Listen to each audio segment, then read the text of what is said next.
Muy buenos días, buenas tardes a todos. Sean bienvenidos a esta sala 2 del tercer encuentro de la SIGE.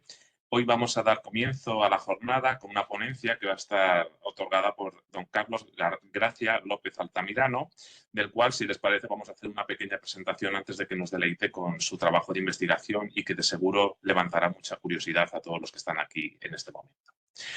Don Carlos, en este caso, es diplomado en empresas por la Universidad de Girona, además de ser graduado en turismo por la Universidad Antonio de Nebrija, y tiene en su haber diferentes títulos de posgrado, como por ejemplo el máster de gestión de empresas turísticas otorgado por la Universidad Antonio de Nebrija. Además, también es experto universitario en fuentes genealógicas y emblemáticas, archivística y documentación por la Universidad Nacional de la Educación a Distancia, por la UNED. Esto no quita para que siga formándose en el ámbito universitario y está ahora mismo cursando diferentes títulos como el grado en psicología por la Universidad Nacional a Distancia, así como el título de experto universitario en heráldica, genealogía y nobiliaria que también otorga esta institución, la UNED. Además, tenemos el lujo de haberle tenido entre nuestro grupo de alumnos porque ha participado y ha sido parte de los cursos de introducción a la genealogía y el curso de fuentes documentales que desde la SIGE se vienen organizando desde diferentes años. Y debo admitir por mi parte que ha sido un honor haberle tenido como uno de los alumnos dentro de mi grupo porque desde luego brilló desde el comienzo y a la vista van a poder comprobar cómo ese trabajo sigue latiendo y sigue dejándonos a todos con la boca abierta cuando podemos escucharle. Junto a ello, podemos hablar un poquito sobre sus intereses genealógicos, ¿verdad? Ha trabajado en archivos de toda índole, tanto de titularidad estatal como el Archivo Histórico Nacional. Ha realizado investigaciones en archivos históricos como el de Protocolos de Madrid o el Archivo General del Ministerio de Justicia, también en la capital de España, o archivos como el de Palacio, ¿no? Así como otros en el ámbito provincial dentro de la zona de Zamora, como el Histórico Diocesano de Zamora, el Archivo de la Diputación de Zamora o el Archivo Histórico de la misma ciudad. Hay que decir que además tiene diferentes trabajos y proyectos de búsqueda en algunos de estos archivos y que giran en torno a su temática principal, que entre otras pues, está el Marquesado de Valdegema, que Dios mediante próximamente podremos obtener en nuestras manos y leer con gusto, porque lleva ya un tiempo redactándolo y seguro que va a ser innovador en su tema, ¿verdad? Dicho lo cual, bueno, pues sus intereses genealógicos giran en torno a lo que sería la zona del antiguo Reino de Castilla, Madrid, Castilla y León, Zamora, Valladolid, Salamanca, Castilla-La Mancha, donde se iría sobre todo en Toledo, y en la parte de Aragón centrándonos en las provincias de Zaragoza y Teruel. Y como áreas de conocimiento genealógico, pues tiene tralla suficiente como para hablarnos de pleitos de hidalguía, protocolos notariales, temas de nobleza y órdenes militares, organización territorial y política en el antiguo régimen, en fin, un alarde de temas que desde luego son verdaderamente interesantes para todo aquel que se meta en la genealogía centrada en el ámbito español.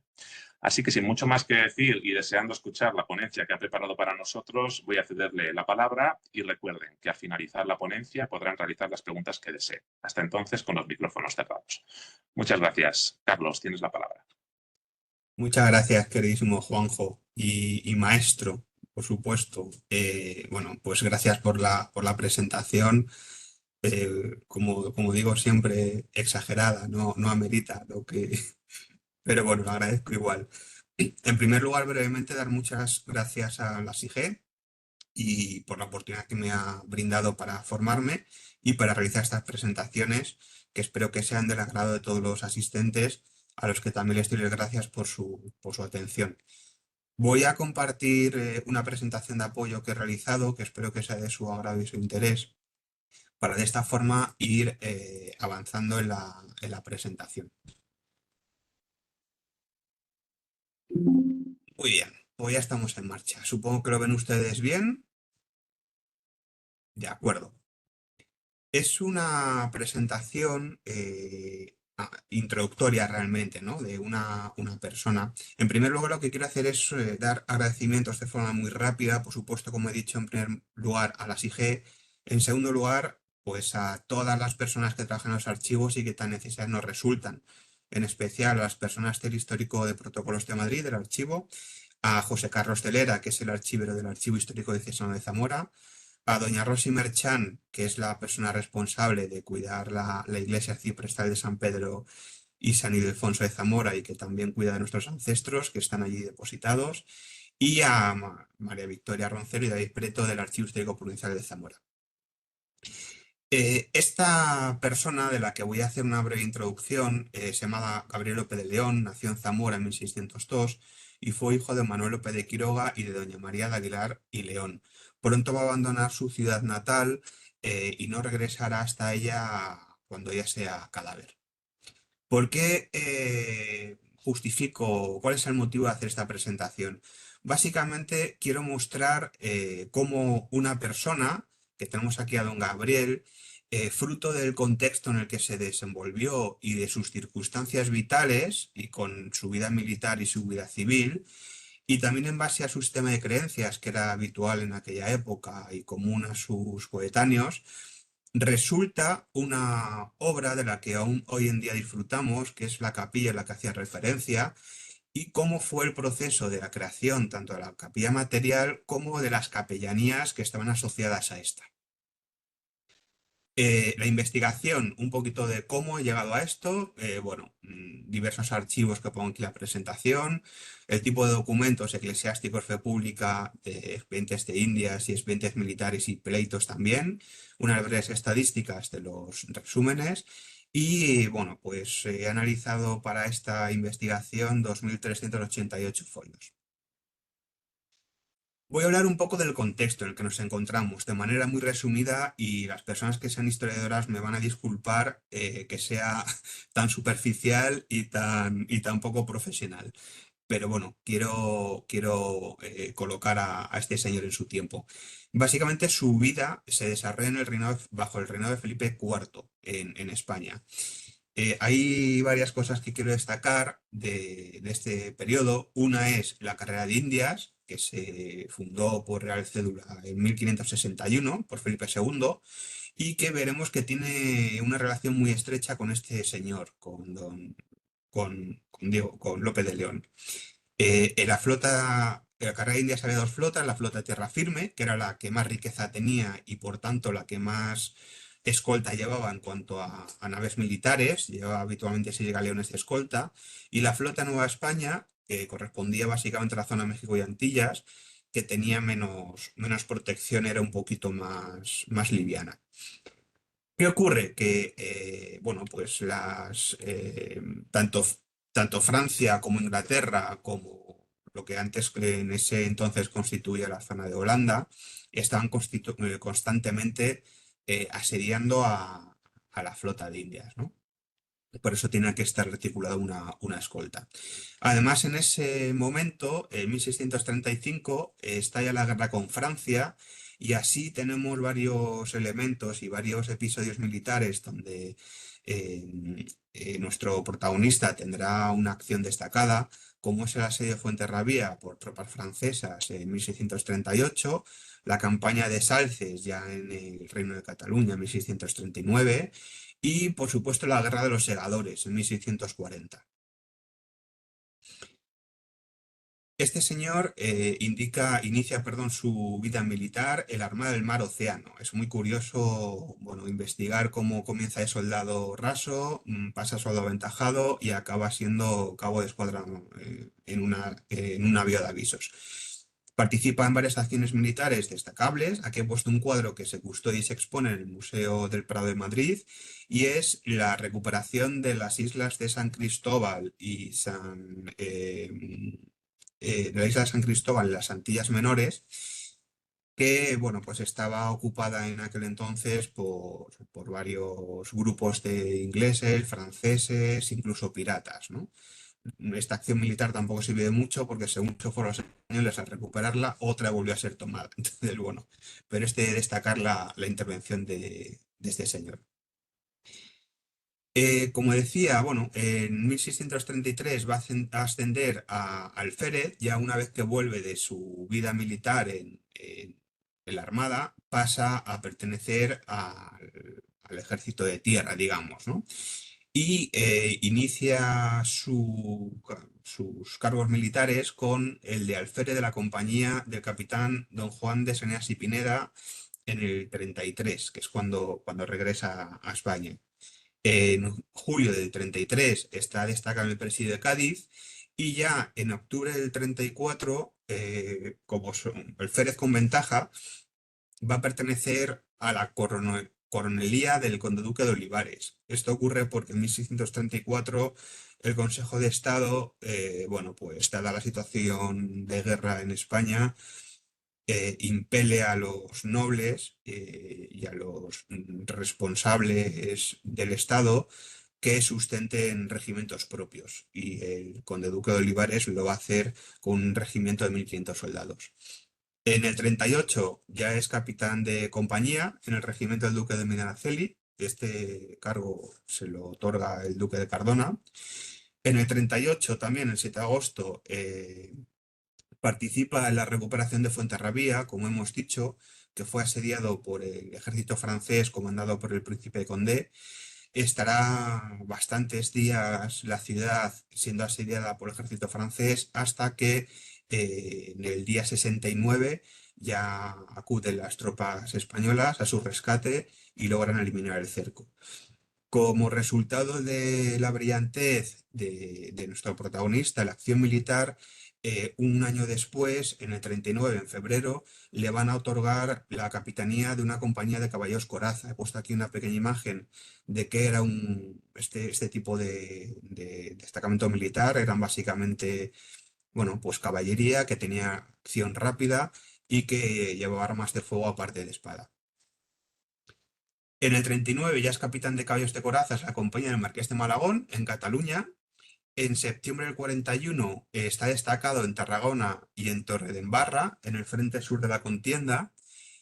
Y según finaliza, en septiembre del 43 también se va a destacar en la campaña en el Reino de Portugal, ¿no?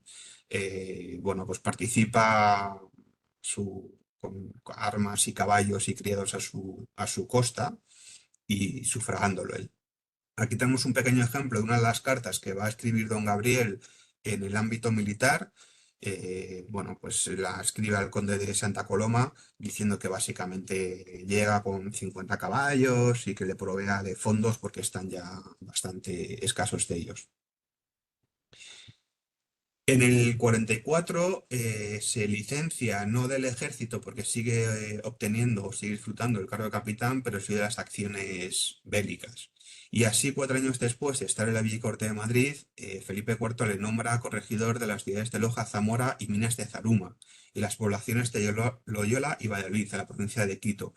Aquí vemos en el mapa que he colocado a mano izquierda como, bueno, pues vemos que las distintas poblaciones se encuentran muy cercanas una de las otras, ¿no? Esta es la zona sur de Ecuador. Y encontramos documentos, bueno, a la derecha tenemos el nombramiento de corregidor, este papel se encuentra en un archivo privado hoy en día, y el 21 de enero de 1649 se hace la vela desde Cádiz de la flota tierra firme, bajo el mando del capitán general don Martín Garros Menco, con 6 galeones de escolta. Vemos aquí el expediente de información y licencia pasajera de Indias. Es, bueno, un poco, a mí me da un poquito de rabia que por su calidad el rey le dice que él no está exento de presentar eh, la información, ¿no? Para el pase a Indias, que era un trámite que se pedía a todos los que iban para esas tierras y que consistía básicamente en un estudio de sus orígenes, de quiénes eran sus padres, sus labores, etcétera. Había requisitos como que personas casadas, hombres casados, no podían pasar a India, ¿no? Entonces, por eso se hacían este tipo de pruebas. En el caso de don Gabriel, como está exento, pues no se hace ninguna prueba, que quizá hubiéramos podido conseguir algo más de información. Parece que no pasó con nadie, se fue él solo, le otorgaban permiso para llevar a 2 criados, pero en el asiento de pasajeros a tierra firme, que vemos aquí a la derecha y que se custodia en el Archivo General de Indias, vemos que acudió él solo como pasajero, ¿no? Ese carácter militar, pues lo va a destacar siempre a lo largo de su vida. Como decía, de 1649 a 1653 es corregidor de la provincia de Quito. Encontramos varios testimonios de su acción como corregidor y como responsable en aquella provincia de la corona. Y de 1655 a 1661 va a residir en la ciudad de Lima. También tenemos aquí un testimonio de su labor. En el 61 regresa a España y se va, bueno, a establecer en la corte de Madrid de nuevo. ¿Qué es lo que hace esta persona ya la parte de su vida civil? Según llega a Madrid, lo primero que hace es comenzar a invertir la gran fortuna que había formado en Indias en distintos instrumentos, ¿no? En efectos de la Villa de Madrid, sobre las islas de la carne, o censos, o, bueno, pues este censo de 21.000 ducados, que es una cantidad muy elevada, contra el monasterio de San Lorenzo el Real. A la derecha vemos algunos de esos documentos.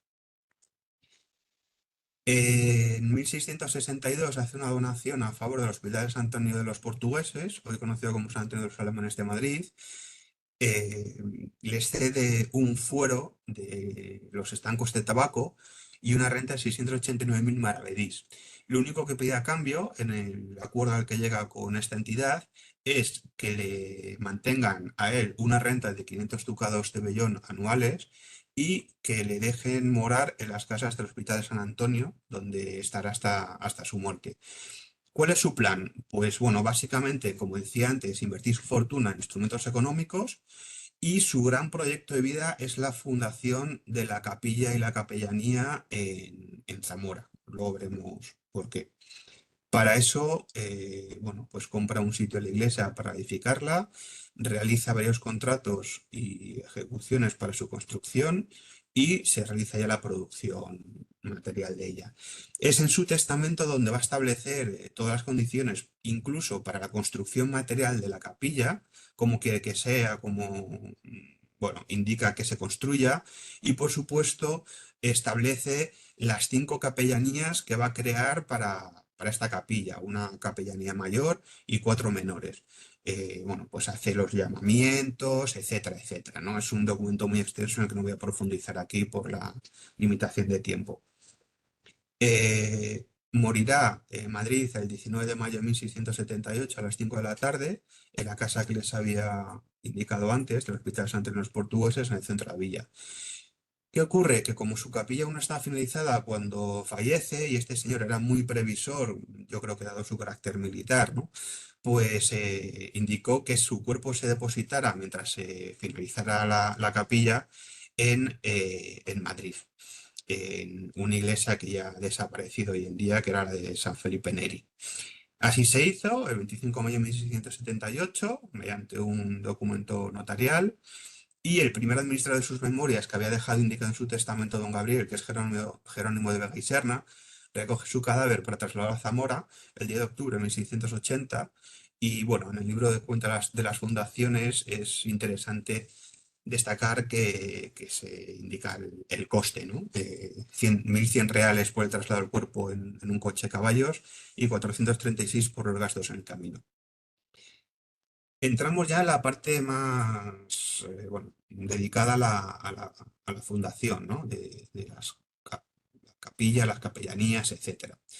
Él hace varias fundaciones, todas relacionadas con, bueno, pues el bien de su alma.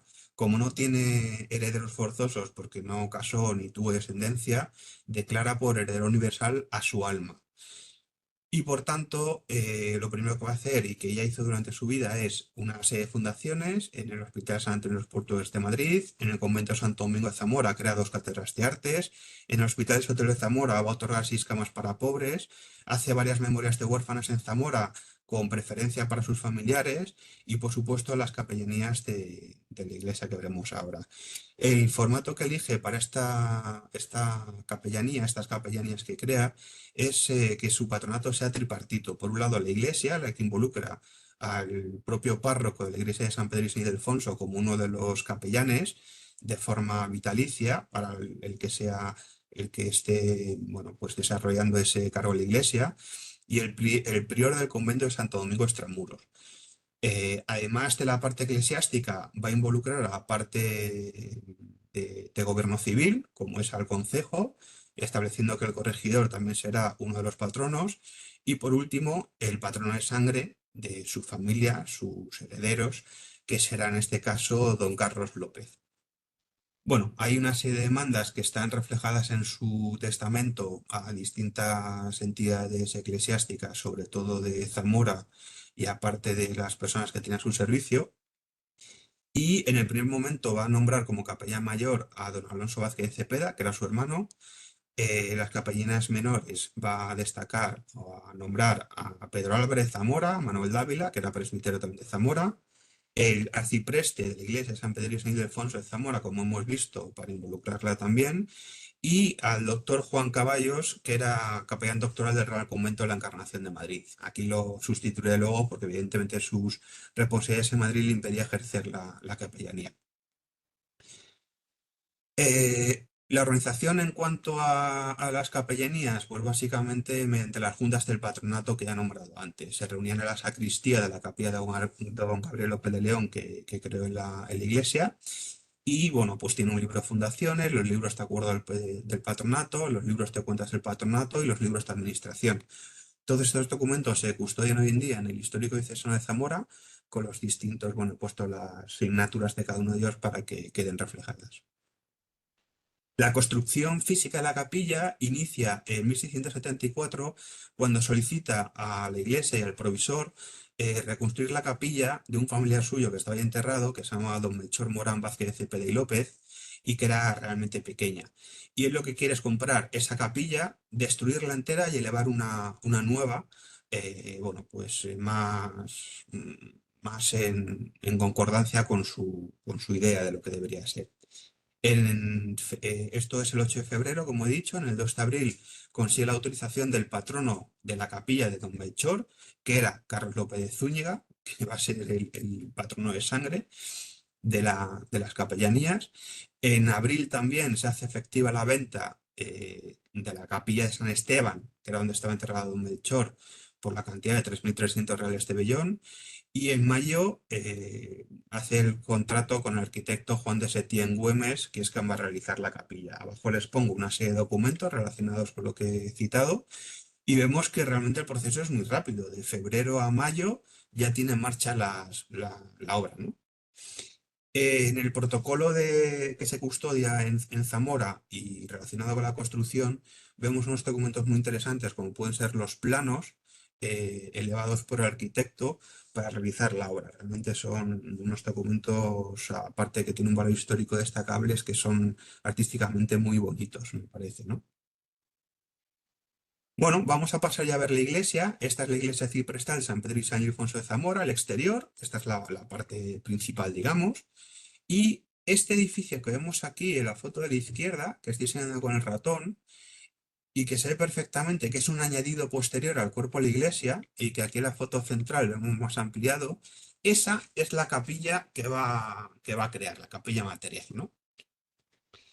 Este es el interior de la iglesia. Es una iglesia que tiene mucha devoción en Zamora, puesto que aquí vemos que encima del altar mayor, en esta parte superior, se custodian los cuerpos de San Ildefonso, que se trajo desde Toledo, y de San Atilano. Y a la izquierda de esta capilla, perdón, de este altar mayor, vemos esta puertecita de aquí a la izquierda, con rejería, que pongo aquí a la derecha su ampliación, y ese es el acceso a la capilla que va a crear. Bueno, vemos que la capilla tiene un retablo de estilo barroco precioso, ¿no? Consta de dos estancias que luego les mostraré. Este es el altar mayor, el retablo mayor. Aquí una foto con la ampliación de ella. Y en ambos lados están las estatuas de don Gabriel López de León con su escudo de armas y de su primo, que es el que estaba enterrado antes en la capilla precedente, que también le va a enterrar junto a él, ¿no? Don Melchor Morán. Bueno, tampoco me voy a extender mucho en la explicación detallada de la construcción y del proceso de elaboración del retablo, que es una maravilla.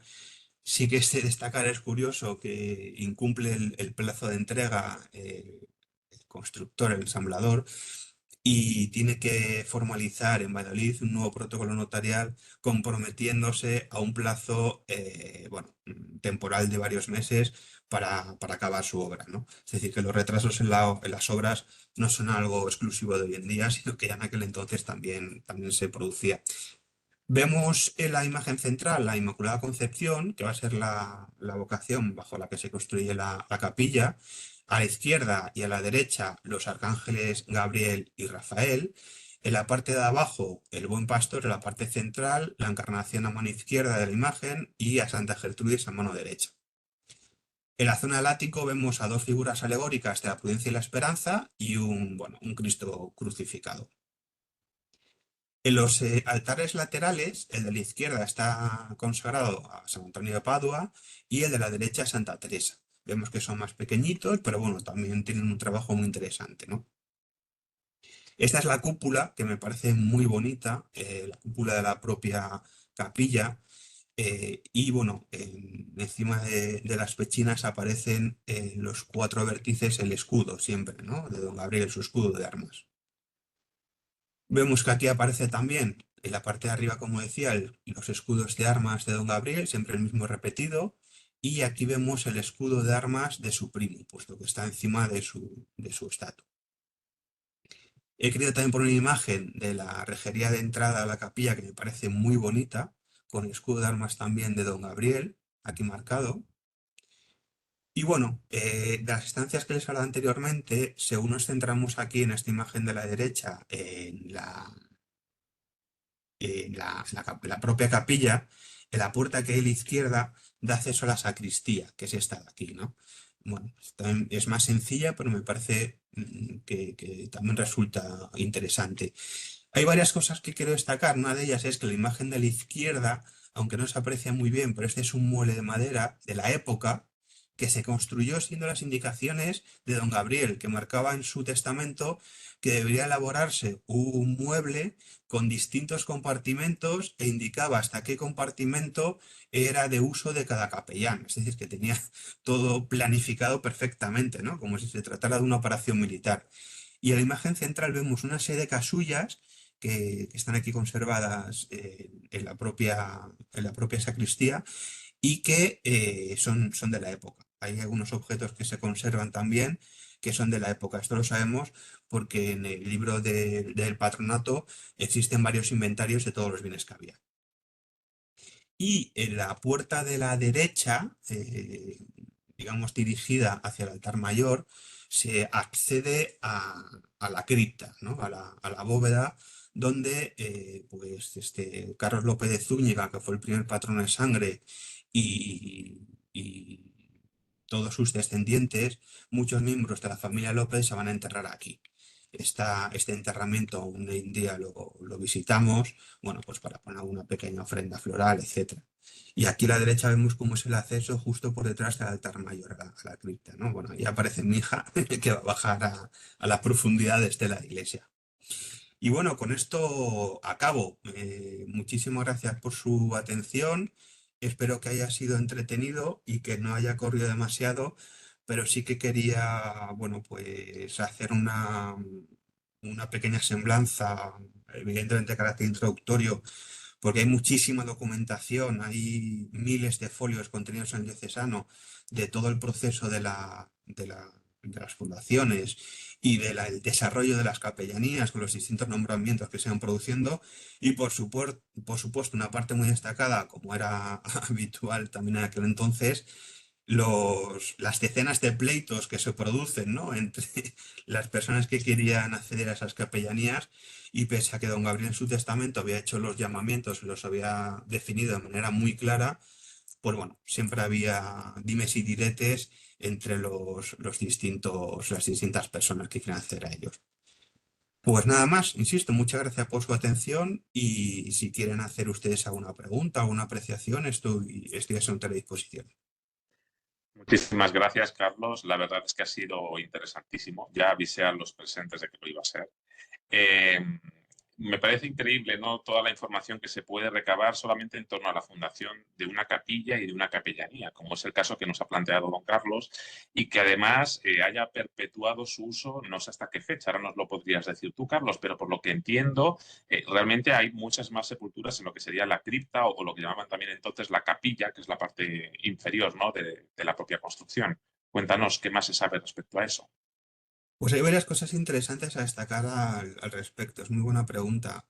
En primer lugar, creo que fue en el año 95, que hicieron obras en la iglesia, porque querían introducir, creo que eran tubos de calefacción, algo así, y en el suelo de la propia capilla aparecían cadáveres que estaban ahí inhumados, pues del fundador, etcétera. Y alguna persona que estuvo presente, uno de los párrocos, decía que tenían aún pelo, incluso los cadáveres, ¿no? Que están relativamente bien conservados por las condiciones del terreno. Y los bajaron a la cripta y hoy en día están enterrados allí junto con el resto de personas que tengo documentadas, pues al menos otras 9 personas que están allí. También curiosamente, hoy en día es la zona de la iglesia de San Pedro y San Ildefonso que se utiliza para la misa diaria. La misa diaria no se hace en el altar mayor, sino que se hace dentro de esta capilla, a ser más recogida, ¿no? Por tanto, la capellanía, perdón, la sacristía se sigue usando por el párroco para todos sus útiles. Y bueno, lo que comentaba hasta qué año llegó, hasta el siglo XX, principios del siglo XX, tenemos constancia de que seguía operándose tal y como estaba diseñada, con sus distintas capellanías. Luego ya durante el siglo XX fue decayendo y hoy en día lo único que se mantiene a día de hoy, es decir, que son pues 400 y muchos años después, es que se sigue oficiando una misa anual por el alma del fundador, por don Gabriel, ¿no? Se suele hacer hacia abril y bueno, pues en el próximo abril, cuando sea la siguiente misa, acudiremos los familiares para estar presentes. Pero evidentemente no todo ha durado hasta la época, todos los capellanes, etcétera, pero sí que al menos, bueno, pues aunque sea muy poco, una misa anual, pero sí que existe el recuerdo aún en día. Pues muy interesante, la verdad. Muchísimas gracias. Vamos a dar paso ahora sí a algunas cuestiones que puedan haber surgido a lo largo de la ponencia y veo que efectivamente María Emilia Naranjo tiene la mano levantada, así que cuando quieras, María Emilia, puedes intervenir. Gracias. Me encantó la presentación y la forma en que lo organizaste, Carlos. Em, Quería preguntarte cómo llegaste al conocimiento de ese antepasado si no hay una línea directa con él o era parte de la tradición oral en la familia. O sea, ¿cómo fue cómo llegaste hasta él? Me encanta además que se resalte esos antepasados que no tuvieron descendencia o los religiosos, ¿sí? Porque generalmente quedan en el olvido y tuvieron pues muchas veces unas historias de vida fascinantes como este que nos presentaste. Muchas gracias, María Emilia, por la pregunta. Bueno, pues realmente la familia, hasta que comencé la investigación hace ya un tiempo, nadie sabía que esta capilla estaba relacionada con el linaje. Y bueno, pues muchas personas incluso desconocían de su existencia, ¿no? Este señor, efectivamente, como bien apuntas, no es un ancestro directo nuestro, puesto que no tuvo descendencia. Sí lo es el patrono de sangre, Carlos López de Zúñiga, y la relación viene porque el abuelo de Gabriel López de León perdón, el bisabuelo era común al bisabuelo del otro señor, ¿no? Entonces eran realmente primos segundos. Eh, la investigación, bueno, me salió el nombre de este señor cuando empecé a investigar y a profundizar un poco los linajes de Zamora, de la ciudad de Zamora, y a partir de ahí vi que había algún artículo publicado en alguna revista de arte de personas que habían pues, analizado un poco más a nivel artístico lo que es la capilla material y a raíz de ahí empecé a tratar de localizar en los archivos toda la documentación pertinente. Como él vivía en Madrid, pues claro, hay archivos bastante abundantes en el Archivo Protocolos de Madrid, también en el Archivo Histórico Provincial de Zamora, puesto que algunos documentos se firmaban y se realizaron allí. Y lógicamente en el diocesano hemos encontrado muchísima, muchísima documentación, pero digo que es muchísima, que son libros y libros y libros. Entonces, otro trabajo muy interesante será ir analizando detalladamente esa información, los libros de cuentas sobre todos, para ver los ingresos que había de todos los capitales y todos los documentos, todos los instrumentos económicos que había dedicado al mantenimiento de la capilla y de las capellanías.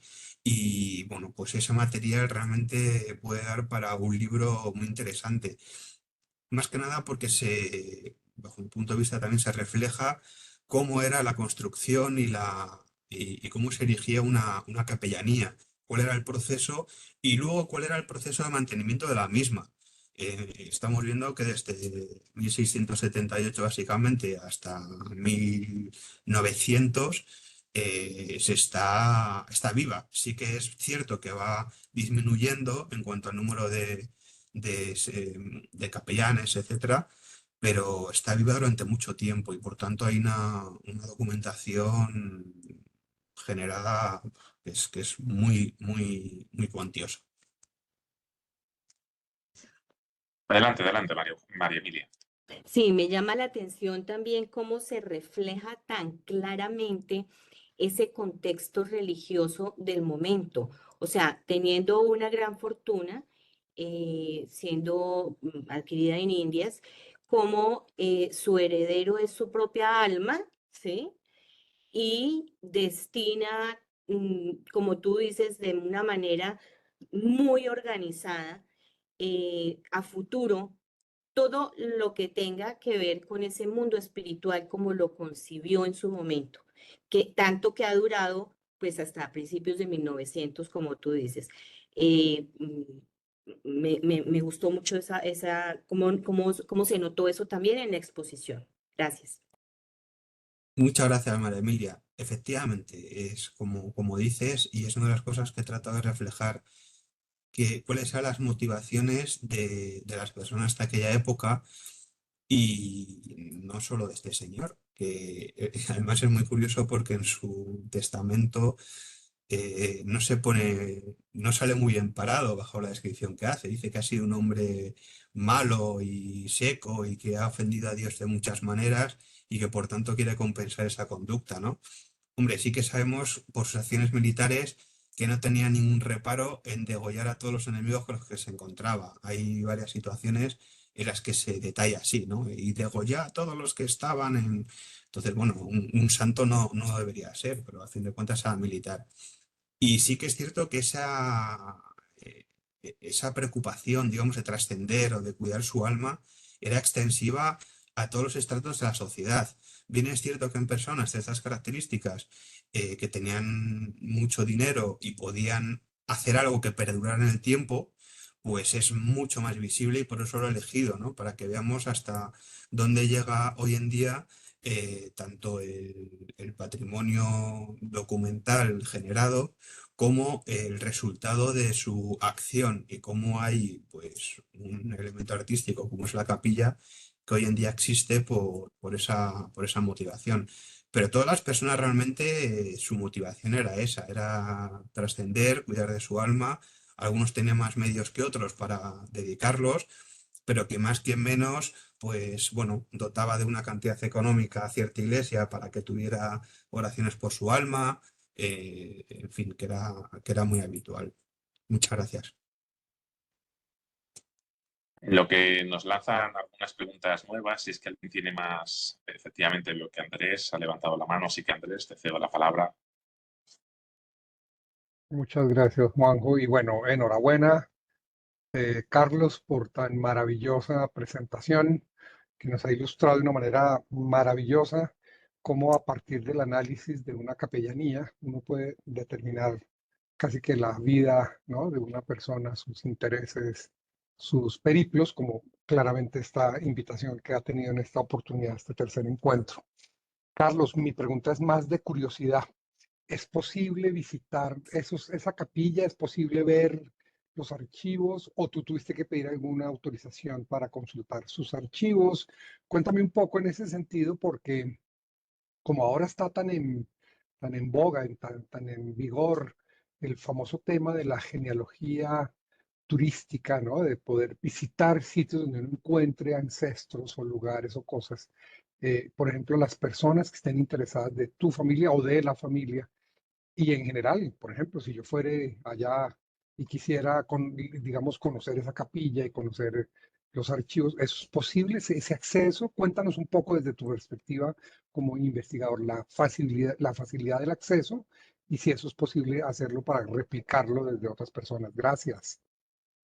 Gracias, Andrés. Sumamente interesante lo que preguntas. Hasta cierto momento, toda la documentación a la que me he referido estaba custodiada en la propia sacristía, que es la zona donde se reunía el patronato. De la propia sacristía se reunían y se tomaba nota, se levantaban las actas y se custodiaba el archivo. Ese archivo, ese patrimonio documental pasó, como ocurrió en casi toda Zamora, al Archivo Histórico Diocesano de Zamora, que está situado en la propia ciudad. Y es donde hoy en día se conserva. Se puede consultar, sí que es cierto que es un archivo que precisa de cita previa, pero bueno, con la cita previa y con las asignaturas de los documentos se puede citar, se puede consultar sin problema, ¿no? En la parte material, la capilla es visitable cuando está abierta la propia iglesia, no hay ninguna restricción. De hecho, bueno, se mantiene a oscuras, salvo cuando se hace la misa diaria, como decía, que se hace en ese lugar. Y cuando uno visita la iglesia, creo que hay que pagar una entrada de 1 euro, si no me equivoco, para entrar. Está a oscuras, ¿no? Pero a mano derecha hay bueno, pues un aparatito donde se echa otro euro y ¡pum! Se ilumina. Y ahí se aprecia con esos colores dorados propios del barroco bueno, pues la magnificencia, ¿no? Que resulta de la capilla. Y se puede visitar sin ningún problema. Hay dos áreas que están reservadas, que es la sacristía, que lógicamente no se puede entrar, puesto que es la sacristía que hoy en día está activa incluso, y otra parte que es la cripta, que tampoco se puede bajar. Y bueno, pues Rosy Merchan, a la que hacía mención al principio, es la persona que está siempre en la iglesia, gestionando la entrada, las visitas y cuidando, y la verdad es que es una persona encantadora. Entonces, si alguna persona tiene oportunidad de ir a Zamora, yo le animo a que visite la iglesia, también de tantas otras que hay interesantes en la ciudad, y la propia capilla. Y Rosy le facilitará, bueno, pues el acceso y, y el trato que dispensa a todos los visitantes, que es excepcional. Maravilloso, Carlos. Muchas gracias y gracias, Juanjo. Y adelante con otros comentarios o preguntas.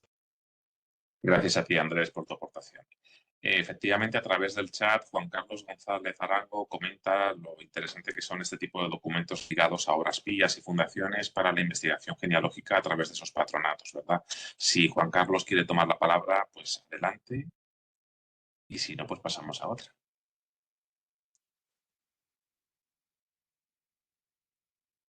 Bueno, si lo desea, tiene turno de palabra. Mientras tanto, yo quería lanzar dos preguntas también de pura curiosidad y ahí me sale ya la faceta de historiador del arte.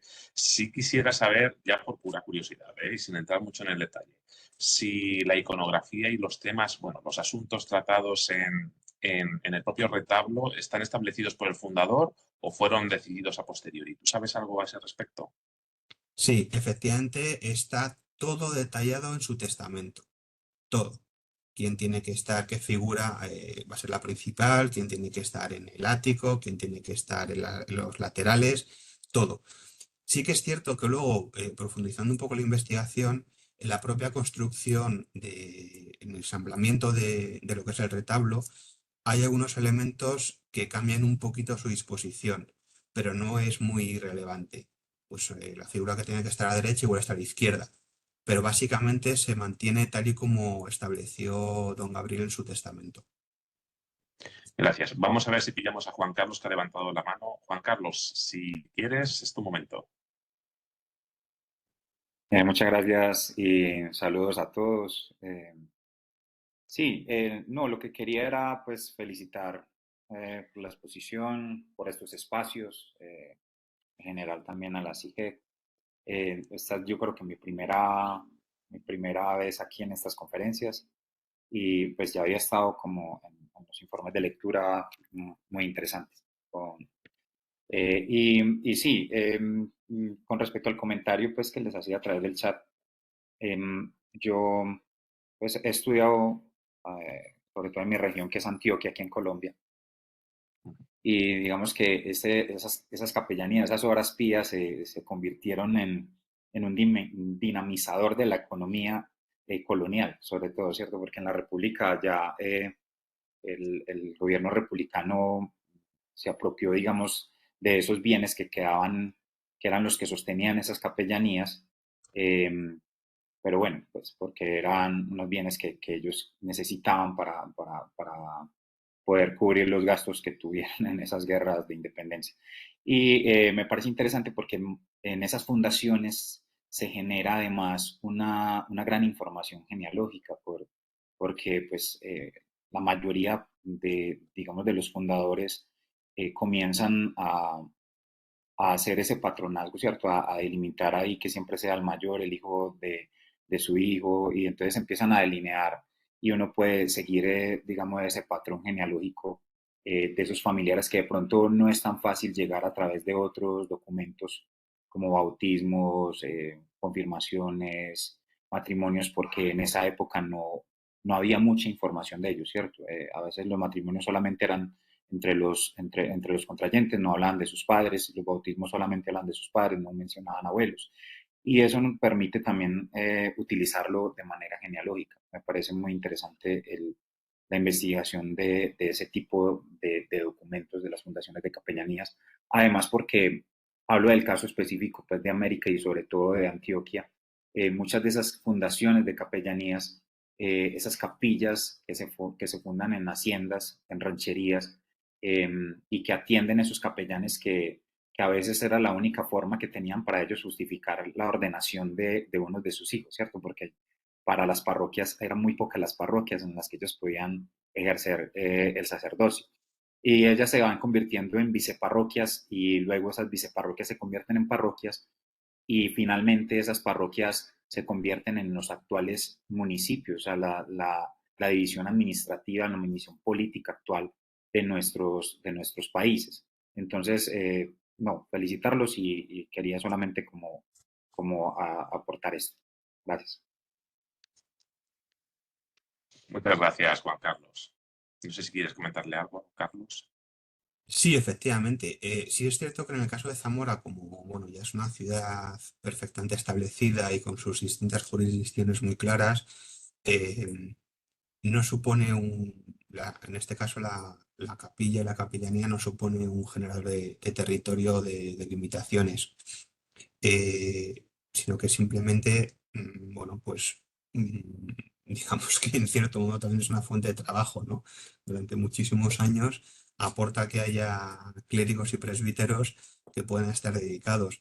También yo creo que era una de las razones porque en este tipo de ciudades y durante una época había infinidad de personas religiosas dentro, ¿no? Entre conventos, iglesias, capellanías, etcétera, pues el sostenimiento de personas dedicadas a la iglesia era muy grande. Y también se refleja lo que comentamos anteriormente, el afán de trascender y la espiritualidad de aquella época. En cuanto a la organización de las capellanías, me parece también curioso que se establece ya en aquel entonces un sistema democrático para la elección y la toma de decisiones, ¿no? En este sistema tripartito se votaba y se decidía lo que elegía la mayoría, lógicamente también teniendo en cuenta el voto con más peso del patrono de sangre.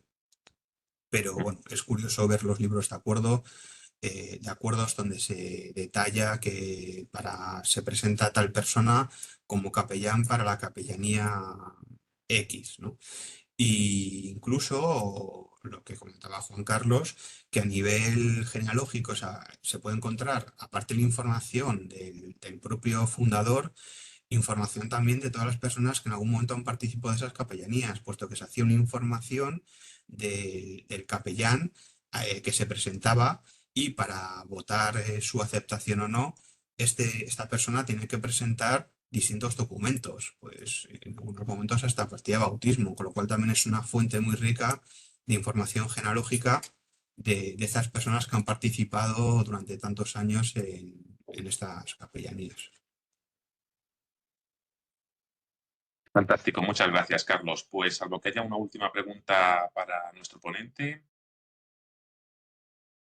De lo contrario, les indico cuál va a ser la siguiente charla que tendrá lugar en esta sala 2 y cerraríamos y agradeceríamos a Carlos su intervención.